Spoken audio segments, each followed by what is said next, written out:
15 years old, I knew I was destined for a law enforcement career, to keep the public safe, and servant leadership, which had been so well modeled by my grandparents, Gomocinda and Domingo Ruiz. At an early age, I grew up in a typical extended Mexican household with my grandparents, my father, and my aunts. Though my grandparents had little money, there was always lots of love, and they would give to anyone in need. We grew up on a busy highway, and one of my most vivid memories were that of stranded motorists that would knock at our door to use our phone at all hours. My grandmother would immediately rise, make homemade fresh tortillas, and a food care package for the travelers to go.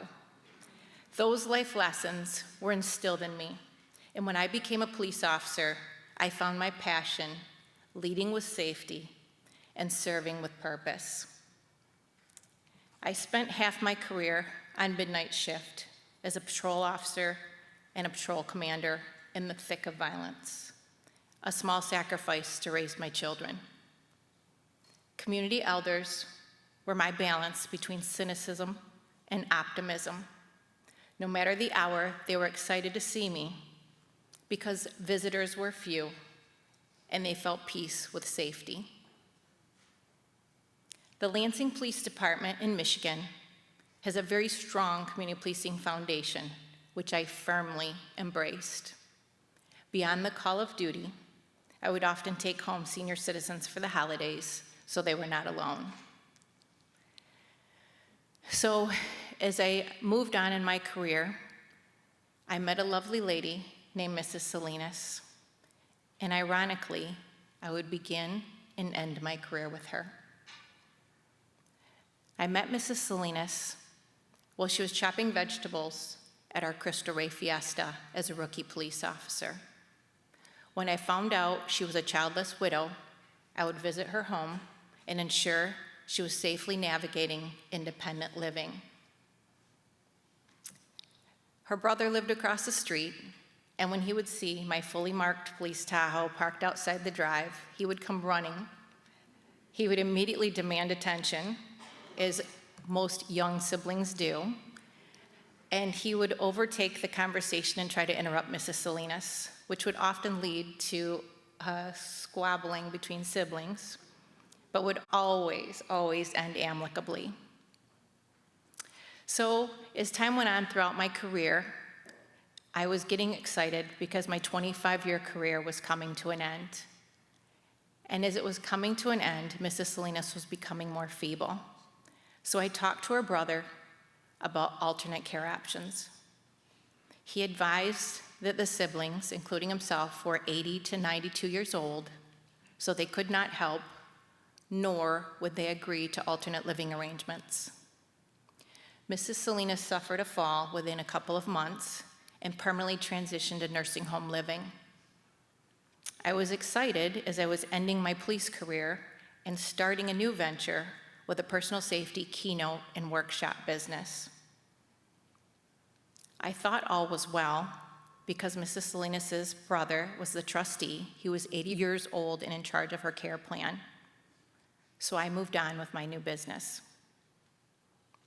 I was very excited packing bags and getting ready for a first ever family vacation during Christmas to a warm climate when my phone rang. When I answered the phone, it was Mrs. Salinas' brother. And he was speaking rapidly in Spanish and very excitable, not in a good way.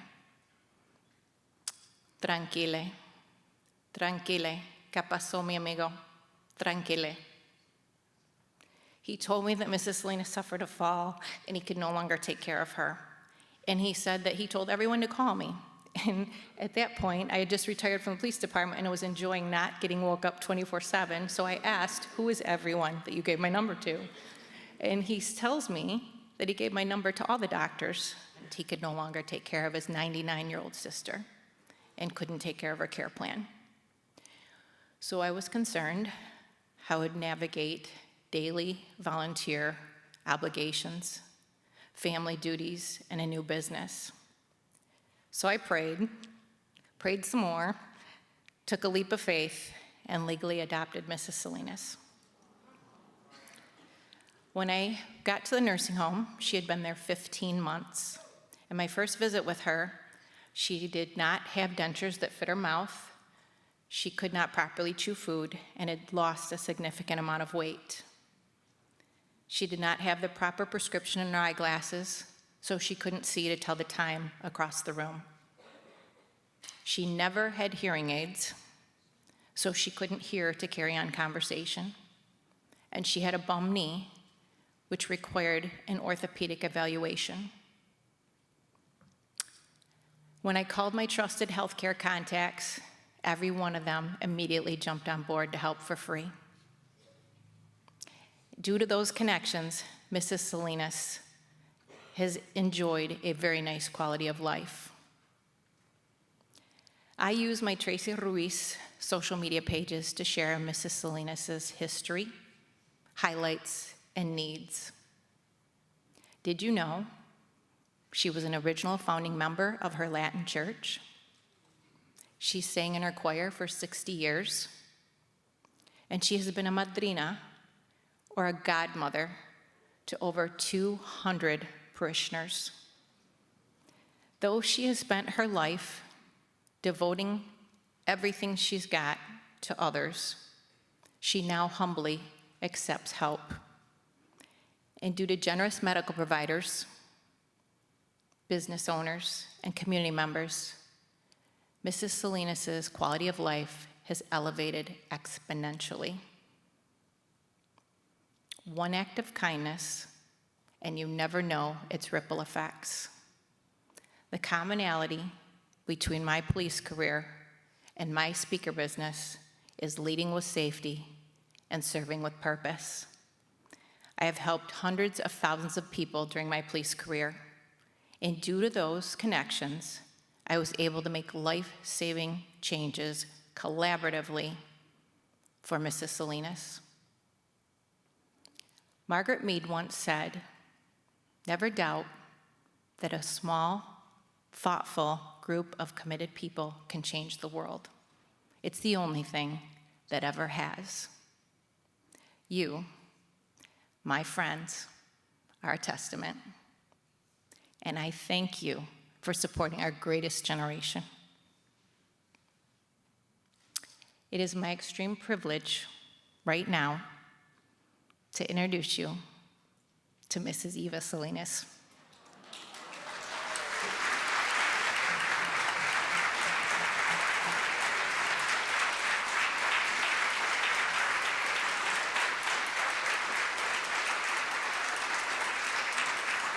It is no coincidence that Mrs. Salinas just celebrated her 104th birthday.